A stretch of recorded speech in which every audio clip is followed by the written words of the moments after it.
Kaya ang babaeng ito ay sinundan at natrap sa kanayunan ng India. Dahil napaniwala siya ng ilang mga liberal sa internet na ligtas para sa isang babae na maglakad man isa sa mga kultura na hindi pareho ang paniniwala tungkol sa mga babae.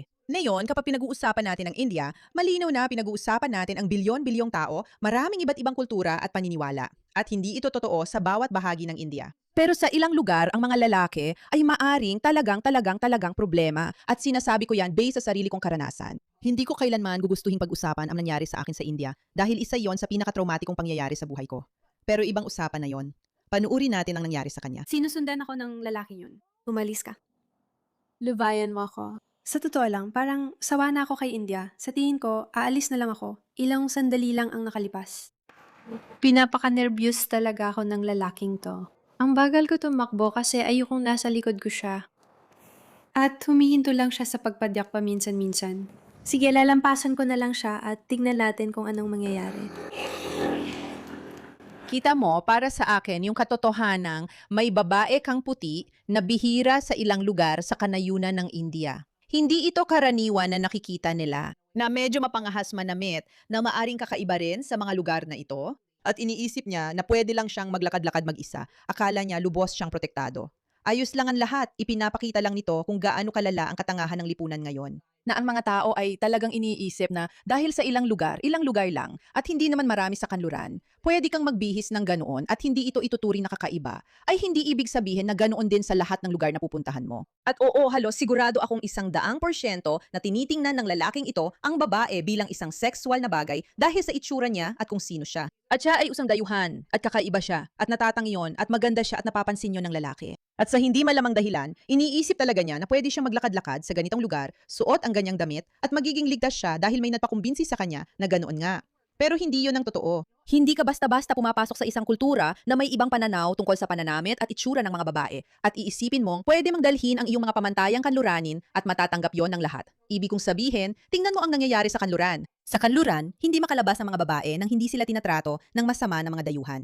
Nakita na natin ito kahit saan. Hindi lang mga dayuhan. Sa pangkalahatan, hindi ligtas sa mga babae na maglakad sa labas sa lipunang kanluranin. Kaya bakit? Bakit may mag-iisip na ligtas ka lang kahit saan ka magpunta dahil isa kang babae? Hindi ganoon ang realidad. At inuulit ko, sinasabi ko ito ng may malalim na pag-unawa na maraming iba't ibang lugar sa India at maraming iba't ibang kultura, iba't ibang uri ng tao, iba't ibang komunidad at iba't ibang pamantayan. Pero particular doon sa kinaroroonan niya, mukhang tama ako. Hindi ko alam kung ano ang sinasabi niya. Tingnan mo, nagkukunwari siya may kausap sa telepono niya. Hindi naman siya nagsasalita. Dahan-dahan akong naglalakad para makalampas siya. Tapos na yun huminto siya. Baka bumaba na ako dito. Mukhang maraming Bakit nangyayari ka bababa sa dito? lugar na to. Bakit? Bakit ka bababa doon mag-isa kung may lalaking sumusunod sa'yo? Kita mo, sabi ko na nga ba, mababa ang IQ niya. Wala na talagang ibang paliwanag. Hindi ko alam kung may mga taong nakatira doon sa itaas. Sinusundan ako ng lalaking yun. Oh, Ay, ano sa Diyos tingin mo? ko. Sige, nasaan ang mga tao? Nasaan ang mga tao? Wala sila sa inabando ng daan na pinili mong tahakin at hindi rin sa highway. Ang tanga-tanga talaga. Sobrang nakakabaliw isipin. Ako. Okay, call.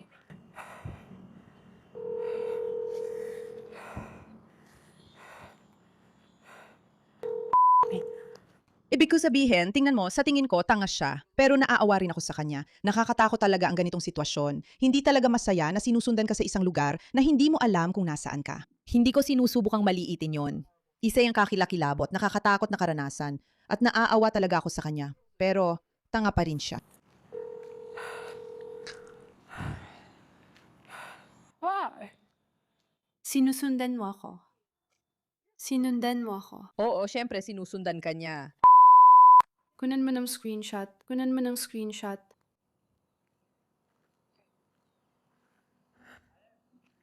Umalis ka. Lubayan mo ako. Pakiusap, kumuha ka na ba ng screenshot? Ooh. Alis na siya ngayon. Sinusundan mo ako ng mga 10 minuto na. Hindi maganda ang simula ko sa bayang ito, kung tutuusin.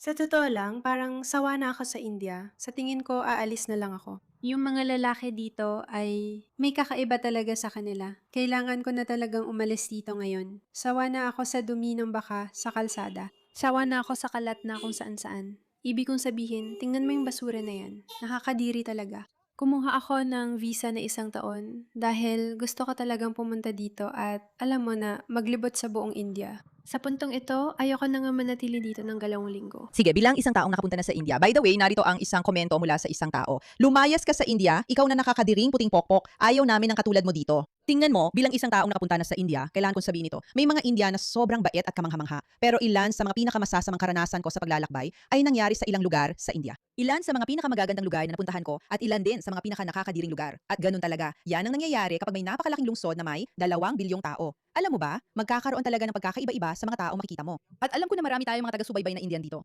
Kaya saludo ako sa inyo. Lahat kayo ay laban sa Islam na sinusuportahan ko rin. Kaya magaling kayo dyan. Sa totoo lang, ang punto dito ay hindi ka pupunta sa isang lugar na hindi mo kilala, mag-isa, na nakasuot ng mapang-akit at aasahan mong tatanggapin ka agad na parang normal lang. At saka, heto ang update tungkol sa nangyayari sa kwentong ito. Narito ang update tungkol sa huling video ko. Umalis ka, hayaan mo akong mag-isa. Medyo nag-viral ito at naibalita ng Indian media. Nagsimula ng investigasyon ang pulis at inaresto ang lalaki. Nakipag-ugnayan sa akin ng pulis, pumunta sila sa hotel ko at tinanong ako ng mga walang kwentang tanong. Sinira nila ang passport ko at pagkatapos ay tumakbo sila palayo nang sinubukan kong kunin ang mga pangalan nila. Hello, ano ang mga pangalan ninyo? Hiniling ko sa pulis na burahin lahat ng impormasyon nila tungkol sa akin dahil nag-aalala ko na baka ilabas nila ang impormasyon ko sa lalaki kasi ibinigay nila sa akin ang impormasyon niya. Nang tiningnan ko ulit ang camera ko, napagtanto ko na sinusundan na pala ako ng lalaki mas maaga pa kaysa sa akala ko. Nasa mga 50 metro na pala siya sa unahan ko. Siguro napatingin siya pabalik at nakita niya ako kasi maya-maya nagtatago na siya sa likod ng van at hinihintay ako. At pagdaan ko, sinimula na niya akong sundan. Kaya sa lahat ng tao sa comments na nagsabing, hindi ka naman niya sinusundan, oo, sinusundan niya talaga ako. Kung hindi sinagot ng kaibigan ko ang tawag ko at kumuha ng screenshot ng mukha niya, malamang ay may masamang nangyari na. Sa puntong ito, wala na akong pakialam kung ano mangyari sa lalaking yon. Magmo-move on na ako. Sana ngayon ay makapag-post na ako ng mas positibong mga bagay tungkol sa India. Kaya sana manatili kayo at panoodin ang mga India videos ko. Salamat. Marami rin ako mga lumang video mula sa Thailand. Sige, hindi tayo nandito para i-promote ang isang tanga na halatang hindi kayang mag-isip para sa sarili niya. Pero grabe naman talaga, ibig kong sabihin ang katangahan ay talagang walang hangganan. Sa mga kababaihang nanonood nito, huwag kayong mag-isang pumunta sa mga lugar na may ibang kultura. Pangkalahatan, magandang patakaran ito hanggat hindi mo pa alam kung ano talaga ang nararamdaman at pinaniniwalaan ng kulturang iyon. Lalo na kung pupunta ka sa isang probinsyang lugar na hindi sanay, makakita ng mga taong katulad mo. Tandaan mo lang, kailangan mong igalang ang mga pagkakaiba. At huwag basta isipin na ang mundo ay para lang sa'yo. Hindi ganoon ang takbo ng buhay. Pasensya na. Sana hindi naman masyadong controversial yon. Salamat sa inyong atensyon sa bagay na ito.